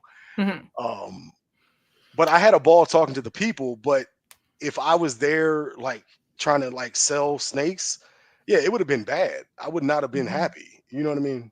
Well, that's partially like where we are in the economy. Most people go to reptile don't actually want any reptiles, it turns out. Right. But also like there's so many shows, all the people who do want reptiles are divided up. We don't have to drive 7 hours to a special event once a year. Everybody go to Daytona. Time to go to Daytona. Right. Or I don't have my money now, so I'm going to just go to the next one. Right. Right. So there's very little incentive to make it special. And like, I remember the shows for me, they were, oh my God, that was like, I would be all antsy and shit before laying line at Hamburg. And then before that, I did the NARBC it was Dave and Tracy was there and Bob Clark and Pete Call, that asshole. So me and my little friend, I got my little friend into it, right? This little Asian guy. And we went to that show. And I had about $1,500 in my pocket. Like I could have bought one of his head albino boas, and we asked him for his price list, and he was having a shitty show. Apparently, Mhm. people were saying. So he took the thing and threw it at us. Took the fucking. Oh my I said, God. we looked at that motherfucker. We were like, look at that shit, man. Get out of here with that bullshit, man. Yes, but it was. Well, I you mean, that probably shit was dodged an amazing. arena virus shaped bullet, Yeah, so exactly, it's fine. But yeah, man, seeing Dave and Tracy, and well, Tracy wasn't there at that one. It was just Dave. But yeah, that was Is so this when cool. Ron NARBC was Tremper in was there. Maryland? Say what now? Was that when NARBC was in Maryland? So it was in Maryland, and then it was in Philly one time. So I Okay. went to the one in Philly too. Eugene Bissett was there. My brother, stupid ass, bought a Burmese python. Like like, and I'm sitting here like, what are you doing, man? And you're like in college. Like some people are just, I don't know. Yeah, I think the hobby, even as it's been sort of sanitized in many ways, is better because like there's less absolute trash dying animals on tables on purpose at most shows. There's more people being like, get that shit out of here at shows than there ever was in the late 90s, early 2000s. Yeah. I It do was like, nasty. It I do smelled. love a lot of the way the direction is going. Yeah, Right. so now it's for happy families that don't even want to buy anything. So like that's the trade-off. Is the market is better, like more humane, but then you lose a lot of the like rough, cool species because nobody there is going to buy it anyway because it's not really for keepers, it's for like general audience who might want a pet. Right. I just think I there are think maybe too many. I think there's too many, and maybe we need to have like Specialty events for exactly, or people in already. yeah, that's already in it versus those shows, right? I think that Mhm. may be what needs to happen. Hell yeah. Actually, like, hell yeah. Like, we've talked about it a bunch. I think there should be, like, micro shows, like, the best monitor breeders get together, Right, rent a ballroom in right. a hotel. It's not a lot of overhead. You're just going to kill it and just talk about monitors. And people want to Exactly. buy. You could definitely do the ball python thing on its own thing. You could Mhm. do pythons, just various pythons. Yeah, that Go to Nick's was house, squat. Squat in his yard, have a convention in his yard. It could be awesome. I want reptile show promoters to walk around at the end of the show and ask how people did and just is there any sort of recommendations? Because most of them don't. They just sort of yeah. I take their mean, I money look, and be they're like, busy. bye. Yeah, they're busy though. I guess I didn't.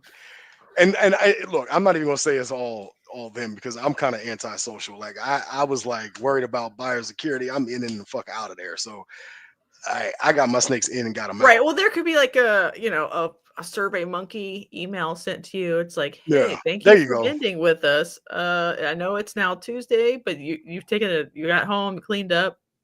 Take the time to give us a survey of how your show went. And if you have any recommendations, here's a blank box. Because a lot of them, if they asked, nobody made money. Some of them made money, but some shows though they don't even ask. They don't care. You Right. showed up, you paid for a table, you got a table. They don't actually care if you did a good job. Yeah. And then I'm not talking about Nick and Troy's show, by the way. Yeah. I actually sold way more snakes than I thought I would. Like I was thinking I was going to sell none, Mhm. and I think I sold what 5 boas, a woma, and a corn snake. I think. Yeah. So I mean, and then at Bob's I sold 1 carpet python to a family, and that was cool. Like I enjoyed that experience. Right. It's like first snake. They didn't Mhm. want a ball python. And I was the only one there with some chill ones, so they went with that, and I was really happy with that. And I had no problem driving and staying in the hotel and all that because I didn't make any money, right? I mean, that's what Mhm. it is. But yeah, Sometimes I have a problem not making any money. I'll be honest. yeah, but you're kind of already doing it at scale, right? I know. So So it it's like like ruins the it's hobby different. for me. Sometimes like, man, if this wasn't a crisis, That's I'd what I'm be having saying. more fun. It's like money ruins everything, right? It does. That's why we Fuck, should man. live in a communist paradise where we all trade shekels for BJs behind the Arby's. You know what I'm saying? I'm kidding.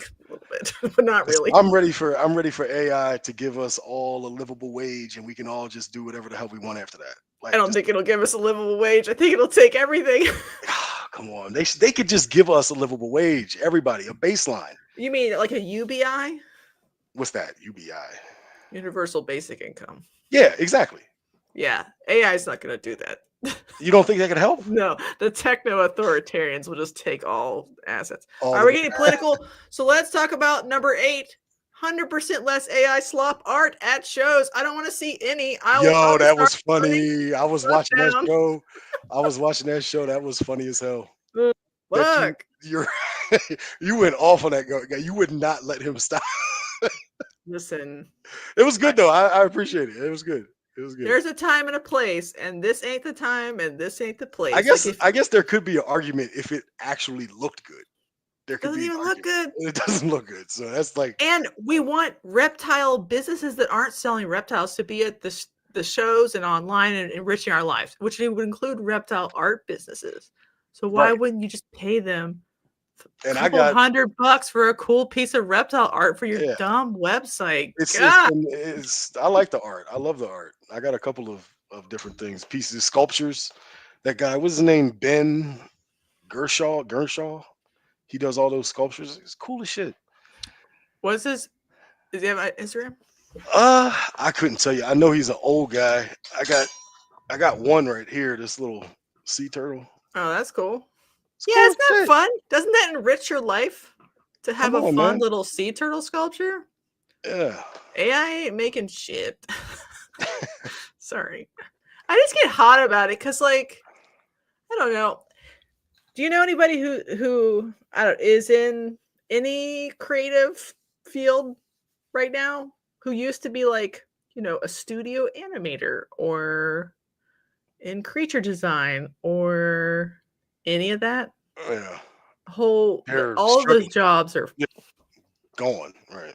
Because the studio thinks they can do just good enough. So they're like, well, I don't need a creative creature animator. Well, you kind of don't, because I mean the video is only 15 seconds, right? I mean, you can't even really see for like a whole movie, they're like, we're not gonna pay somebody to do concept art for our weird aliens on this planet because we don't give a fuck. Right. Yeah. So we'll just put it into AI. So like I was reading today about, because they can put, I don't know if it's true or not, but what is it called? Glazing the art files online, so it like poisons it to AI scraping. And I'm like, I'll glaze anything right now. If it means we can poison the system, I'll glaze whatever it takes. That's how I feel about it anyway. Because technically, nothing can scrape YouTube videos for content except for Google. So like Google can use this video right now, make a copy of me, and make videos of me and you without our permission, because they have full rights to make AI, to use this as training data for AI. So it's the same problem. Same problem. You're just like, well, okay. Fuck you. Thanks a lot. Sorry. No, so I don't want to see it at reptile shows. Thank you. Yeah. If you all want to put it on your own websites, that's on you. Right. What about this? More independent, high quality reptile pet shops. Well, see, that's what my dream always was, but it's been crushed just because, like, I feel like I would lose, not my passion for it, but I feel like it would become a job at that point, and I wouldn't want to. Yeah. But I wouldn't want to ruin it, right? What if it was like a pet store that's mostly selling shovels and not digging gold? Well, see, that's what I was trying to do anyway. Like, I was going to do like basically like a feeder stock and like dry goods cages, all the bioactive stuff, like mainly that, and then just the stuff that I produce, right? And just keep it small. But I mean, I just feel like it would suck all of my time. Yes, right? It would. Yeah, doing retail is different. so now I can go to Jamaica for 4 days and not have any issues with this collection, right? Mm-hmm. Everything's on the nest. I could change the temperature. I could do all kind of crazy shit. So it's like, yeah, I wouldn't want to. I wouldn't want to do it, but it was kind of like a dream. I think it is necessary. I think that they would be a good thing. Some of the ones that are around are good, and then some of them are like Not borderline. good. Oof, yeah, Yeah, the hard part is like most of the ones I grew up with were bad, and I know that mm, now. But then there's a homogenization of keeping items and species if they go through just Petco PetSmart. So you'll be like, I want them to go to Morph Market and look up different stuff, right. but But it may happen. they're not going to. They need a mom and pop pet store hypothetically, but like the retail apocalypse hit everything. So sometimes I'm like, what if it could be like 500 square feet, just plants, substrate, feeders, all the insects, maybe like frozen section, but with frozen stuff for Right, fish. And so it's like you just come in, pop in, the overhead's low, and it has a couple of snakes that are right. And weird that's and a what. couple lizards that are weird. So we have like two mom and pop rep. Not there. One's a reptile store, and one does mainly fish, and they have like a small reptile department, but they sell live feeders, right? Mhm, So I go to that one just because the other one is kind of like like biosecure. Like I'm scared to even go in there, mhm, right? So, and it's not that they do anything bad or anything. It's just too much shit in too small of a space, mhm. and their prices are just like crazy to me. So like I go to the chef store and I'll get like the little ramekins to use as water bowls for my little corn snakes, right? Mhm. And you can get a 8 pack for like $7. Well, they did the same thing and they sell them for $5 or $4 a piece. I'm just like, what do you like? Why would you just sell it and make double each individual and call it a day? Like, I don't know.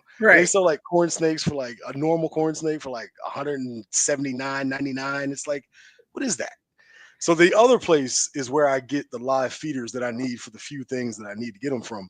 And I was Mhm, trying to like talk to him a little bit and be like, oh, could you do like a little reptile show here at your store, mhm. right? The few people that breed stuff around here bring a little bit of something and they were like, I told them what I had and they were like, that stuff's too big. And I'm like, well, it's not really that big. I got Sigma. They're not really that big boas. And then People the think anything a boa is gigantic, even though you're like, I and look, swear they the had a male is gonna be 3.5 feet long. They're like, no and they way, dude. and they had a boa in the store. So I'm like, I don't okay, but whatever. Um, The big police are always out for boas, and I'm like, you're weird. Especially when you're like, look, this is 4 feet, and it's like not obese, so it's not like fat, and then it's not that right. big looking, even Even a really. 6 foot snake is what, 4 or 5 pounds tops, depending on species. I mean, it's not that big of an animal. Right, It's unless it's just obese. long. Say what? People like to make obese boas. They can't. Oh yeah, yeah, yeah. Oh, people like to make obese everything. Yeah. Jeez. If it's, got rolls and it doesn't count, apparently. And then they wonder why I don't breed. It's like, Oh, God. What else we got? Any more? What about chat? I don't know if we've solved any problems. no, we just created a couple more, I think. Yeah, probably. I guess my thing, and it's always been my thing, is just more disease testing and general biosecurity, which has always been true. Because a lot of times people are like, yeah, I know they can get sick, but mine don't look sick. And I'm like, you don't know nothing. Yeah, you don't know anything really. So you either need to like treat them like they could always be sick forever and after in an isolated spot. And even if you don't want to test them, all of these are like maybe, but like it's still a problem. So like, And then I feel like that adds to the problem is the breeding loans, the selling of adults, the like that part. Like if you just if people just bought babies, I feel like that may bring that down a little bit, the risk. yeah, the flipper dipper lifestyle It's even messes crazy. you up if you're trying to like buy into adults of whatever species. Right. Like I would Yeah. never do it. I would never do it. Well, I would, but you'd have to like treat them differently, sort of. You know what I mean? Yeah, but like you said, like I said before, like you're at scale, so you probably have a whole nother room where you could put that shit. Oh, I got too many rooms, See, brother. there you go. Like the average person, you know what I mean? Like I have my like even me, I have my loft and I have the garage, right? So I'm turning the Mhm. garage into a whole nother room, and then the loft up here. So, but it's still not, you know, I the would love space. even more rooms. Like, could you imagine if you Oh, of got to course. have like cohorts? Like, this is the boas that were born in 2018 only cohort Right, right. This group in shed. here, this group in here. And so Yeah, these that'd are be all cool. the dams that you held back from 2018. Now, they all live together here, and their potential mates live it over in these cages over here, and they're all in one shed together. It's like an isolated unit. Yeah, That's kind of what I want to do. yeah. I need a compound. That's what I'm saying. We're going to start a commune to save us from the AI, and we're going to fill it with sheds with snakes in them. What do you think? Who's breeding mice? That's all I'm saying. 'Cause, do you breed Well, your own? one of the sister wives will do it. Yeah, I breed Oh, some okay. now, but I have to buy some. We would need way Yeah, more sister wives to do. yeah, yeah. I'm down with that. Yeah, hell yeah. I mean, listen, I watched The Big Short last night, and I'm like, oh no. Again, every time I'm like, oh, my life could be getting better. I like self-flagellate somehow. I'm like, oh no, the economy. Ugh, everything. Jesus, man. It's Everything's crazy. falling apart. World War III. And yeah, sometimes that makes me think like, what the fuck am I actually doing? We need to go You off know? grid. It's What? like, Where's my bug out bag? How many snakes can you fit in a bug out bag? Let's talk about that. and I then don't yeah, it's definitely not ethical at that time. know. Right. If we do enter World War III, you'd have to like give up on all the tropical stuff because you couldn't take care of it anyway. You'd have to like just keep the temperate stuff and then just hope you can catch enough squirrel meat. Yeah, I think it's over at that point for me. How do you keep them? I'm just trying to survive. Yeah. I may wind up eating them to be honest with you. It's like it is what it Right. is. They're ready made for shish kebab. They're basically set up for it. It's 3 reptile only shops and 2 fish reptile shops and driving distance from my house. Man, that's cool. But you live in SoCal. There's lots of people, and they're Oh like yeah, you live have in the money or NorCal. I don't know. Lots of people and they have money. Same difference. Like here, our only mom and pop pet store was an hour away, and it shut down last year. yeah. So it's just a PetSmart and a Petco in that town an hour away. So you have to go another hour and a half to get another mom and pop pet store. I mean, the mom and pop pet stores, they can't even sell the stuff that flies that people need. Like they can't even sell dog and cat food because they can't compete. So it's like, Right, their margins are always gonna yeah. not So be as it's good. you might as well forget about it almost. Unless it's like a specialty reptile store. And even then it's like it's gotta be at the right spot. Right, because I talked to a pet store somewhat recently, and she's like, "I have a problem now with people price checking Amazon for literally everything, like enclosures." Right, right, And so then right. she's like, "So I can't even sell like setups anymore. I can only sell animals and feeders." And I'm like, "Oh, that kind of sucks." And I'm like, "You should do plants too, then, because Yeah. you can build a vivarium or whatever." And Yeah, she's my like, wife is throwing to the plants. Jesus, they're everywhere. Yeah, and then, like, you're not competing with Amazon. I mean, there are live plants on Amazon, but people maybe would wanna look at them more, Right, right. and then I don't know, like but I think people need to, like, get out of major cities, have the pet stores in suburbs where, like, the overhead for the rent is lower, so they don't have to move as much inventory. They're I mean, just I feel like like the only way to like do it is if you own the land and put your store on that. Like so your overhead is that I mean that's No, pretty but much the who's gonna only afford that in a city? Like, not in the commercial city, but real I'm just estate. outside the suburbs a little bit. Like that's the only way Yeah. that I thought that I would be able to do it. And then be It's a open farm stand, but it's actually full of snakes, and right. so And you then be open like 4 days out the week instead of like seven and just, you know. Yeah, honestly, I went to like, a TCG shop recently, and it was straight up a converted house. Yeah. So they Yeah. just bought a house, and they're just like, put a comic book store/TCG place in here." Right, And I'm right. like, "Yeah, if you have, like, old, and you I don't know. I guess it depends on where you are. If you can get permitting to have like a commercial space in a former residential, in a it's on residential. zoning. Yeah. Their food at that point. What's food? The Amish? Oh, she's talking about if they, yeah, like I said, I'm gonna eat them. World War III or whatever. Yeah. Oh yeah. God, now I'm depressed again. Oh, sorry. No, I forgot all about World War III for a second. But then you got to remember that everything is about greed. So World War III, they're not going to do that shit. Everybody's greedy. You don't have to worry about it. You think? You think? Yeah, because They're anybody, all collectively greedy enough that they would prevent World War III. right? Did you watch Fallout? No.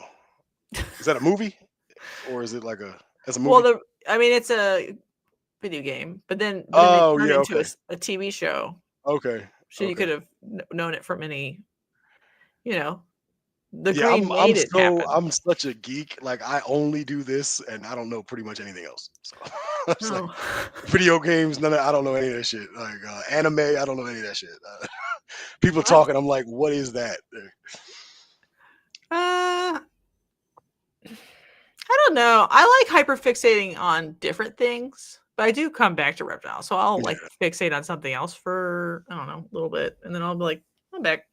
But I don't get rid of anything. Because I get like, demoralized or whatever, demotivated, burnt out. And so sometimes I need to like think about. But do you get demoralized and burnt out because of the market, or do you get demoralized and burnt out because of the snakes?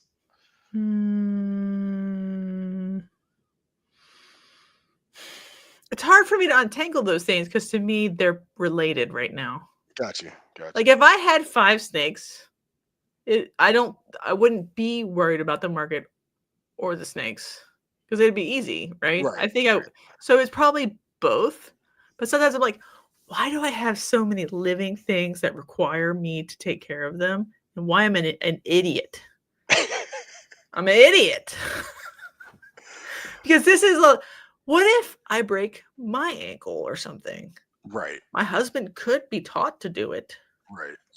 Yeah, that's another thing I don't think anybody talks about. Like what do you do when something happens to you? Because something happened to me. Like LeBron James's son, he went down. The same thing happened to me when I was 30. So like I dropped dead in the Cheesecake Factory. So literally a Cheesecake Factory? Yeah, at the Cheesecake Factory. They cleared the whole place out. I shit myself the whole 9. Oh my gosh. Defibrillator, the whole 9. So it's like that changed a lot of perspective for me as well. But it's like, what do you do in that situation? Like when that came out of that, like they say that anything happens to your heart, you go through depression. I actually did go through. I didn't think I would, but I went a little bit. So I sold my chondros and the stuff that I had and got out. That was like the only time besides when I was like 18 and just chasing too much tail and I didn't have time for reptiles. But yeah, there's only 2 times I got out. And I mean, I'm a lifer, man, but you gotta have a contingency plan for this stuff, man. At least a couple of friends that would take it or disperse of it, something. Yeah. You gotta have something. Or like, it's hard because like it becomes part of your personality in a lot of ways. So sometimes I'm like, it'd be easier just to like have like, I don't know, start a herping YouTube channel, have no pets or like a couple for fun, just drive around and herp and just be like, this is my hobby now. Take photos, eye naturalists. Go to Belize right away. Have a fucking ball. Right man. away. Yeah. Brazil. And you're not thinking about a possible fire at your house because you're not there. No, it'd be so fun. That'd be fire. And maybe like some are pets, but you're not that worried about it. Here's my fun pets. Or you don't have any pets for sometimes. That sounds fun a lot. But I think that's like grass is greener.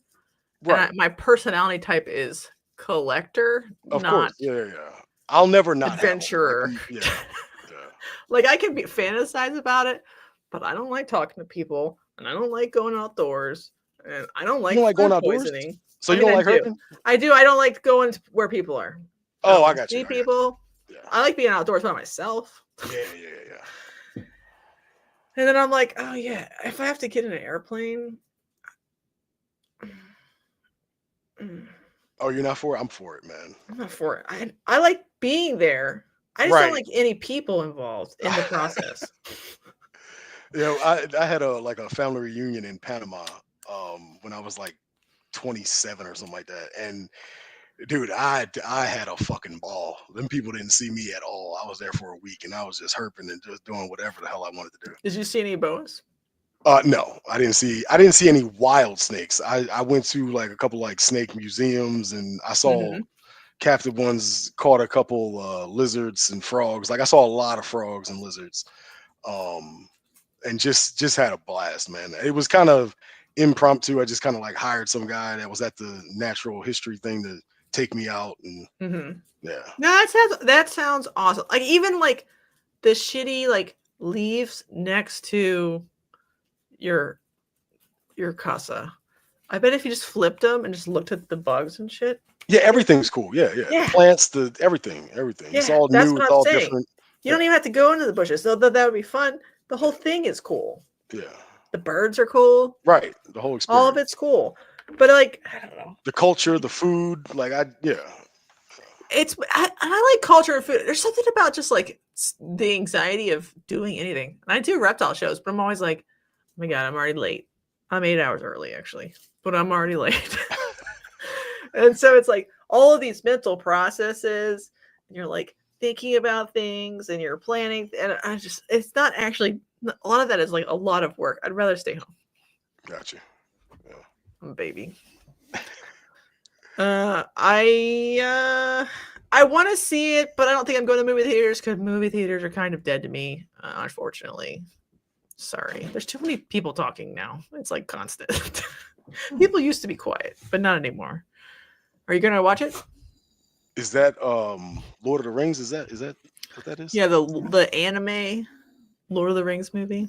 Oh, okay. Yeah, I'll check it out. I like Yeah, I'll maybe illegally download it when it comes on streaming. Not pay anybody for it. You know, little. Yeah, we went to see Gladiator 2 for Thanksgiving. It was all right. It was cool. Well, was it any good? Was it as good as Gladiator 1? Well, no, I don't think it could be, but it was decent. I thought they did a decent job. Gladiator 1 is so memed that I think it's almost impossible. You know what I mean? Yeah. Like it's like it's such a classic. It's like it's really like, I don't know anything. Like the fucking downvote meme. Like it's a meme. It's like a national treasure. Just like to me, the prequels are so badly memed. The sequels just never are gonna keep up. Fuck them. Yeah. Burn them. I don't want to talk about them. Not that the prequels are good, but they are their own meme. Did you like the Beetlejuice? The second Beetlejuice? I didn't watch it yet. Okay. I'm out. Gotcha. I'm out of the loop right now. Gotcha. I'm on. I don't know what I'm on right now. I keep rewatching The Big Short. Does that make any sense? And then Joe is a farmer type Pokemon, not an adventurer type Pokemon. And I agree. It's part of like, oh God, I do like a little dopamine every once in a while, a little adventure, a little walkabout. And I loved herping, but I ended up never really liking herping where it was like, I don't know. It becomes a lot. It's like a grind to be like, I'm going to drive around for a week in the bushes. I always just like day trips, but then if I'm being honest, I did a lot more of it as a kid than I do as an adult. So right. Don't you like sleeping on a bed? Yeah. Hell yeah. And yeah, definitely. Oh God. And I used to do a lot more. Like we went hellbendering, and that was really fun and amazing. Oh yeah. I bet that was fun. Yeah. But I was in a tent like on a hill, and I was like, it's pretty fun. But I could have, I guess if you had more money and you rent a cabin and it's like very convenient, it's more fun. Let's put it that way. Yeah. In my opinion. So if I went to Panama and stayed in one of those like biodiversity retreats or whatever up on a mountain, eco lodges or whatever, yeah. And it got like fruit salads every morning and like water that didn't give me the shits. That'd be fire. All right, brother. I don't think we solved any of life's problems, but maybe someone will think a little bit about some of the things we talked about, and we'll try to be, at minimum, just nicer to people? Yeah, That'd be cool. more I would love that. inclusive, and pick up a fucking book. Yeah. That's pretty good. Those are two pretty good ones. I bet everybody can do them. And what are we doing? Oh, Saturday is an auction. 7 Eastern. Mini ball pythons. Otherwise, hopefully everybody had a good night. And thank you for coming on. Did you have fun? Definitely. This is my first podcast. I had a blast. I definitely enjoyed it. Yeah, you don't have anything on Morph Market now, but you might soon. Yeah, I'll have so I have hobby boas is what I'm calling them, and carpet pythons, Darwins. I got albinos and head albinos. Some of them got some stripes on them. They're pretty cool. But yeah, like I said, I'm not like in a rush. I would sell them, and I'm ready to sell them and ship them, but yeah, they'll be it's up kind of there. like shipping windows closed right now anyway, but they'll be there in the soon. Yeah, I guess everywhere. Yeah, because I'm down here. It's not really that cold here. I just got a box the other day. Yeah, I ship. I just turned it back on after whatever the return time stops at like January 10th or something. Gotcha. I'm working on a preview list, brother. They're slow. They've like half filled it out, but not all the way. Sorry. Also, everybody go vote for the Harbins because they're a national treasure. Oh, you know what we forgot to talk about? What's that? Auctions. Ooh. Do you think there should be no auctions, some auctions, or all auctions? I don't know, man. I don't really love them, but it is what it is. I mean, people are needing to sell their snakes, I guess. So I'm not. I guess if they didn't make so many, they wouldn't need to sell them. But then they want to make a lot because they want a business. So then they have to sell them. But like I said, like I feel like your business, just like you said, needs to have something else in it, right? Like I'm getting a 3D printer and I want to make different inserts for tubs, right? For different species, right? So it's like you need to have something else if you really want to, than a live creature. Yeah, sometimes it's extremely not fair to animals to be like, you need to be sold for me to eat. Like, yeah, and it's like I said, my man, family. And I'm like, yeah, everything needs to have balance, right? Yeah, that part is always giving me the heebie-jeebies. Like, I'm trying different stuff, but if I could be like the number one wood person, curator of wood or something like that, that would be a fine job. It wouldn't be like a passion project, but I would sleep comfortably knowing I have distributed my wood up and down the East Coast, the Midwest. My wood is everywhere. Right? There's no moral qualms there. I'm not None at all. I'm like, I've just provided the service of my wood onto the world. And then I sell snakes for fun. Wouldn't that be fun? Very moral, very ethical, very demure. Thank you, everybody, for coming. Thank you, Wilson. Thank you, chat. It was very vigorous. My husband is indisposed. But everybody else, see you Saturday. Bye. Wave like this.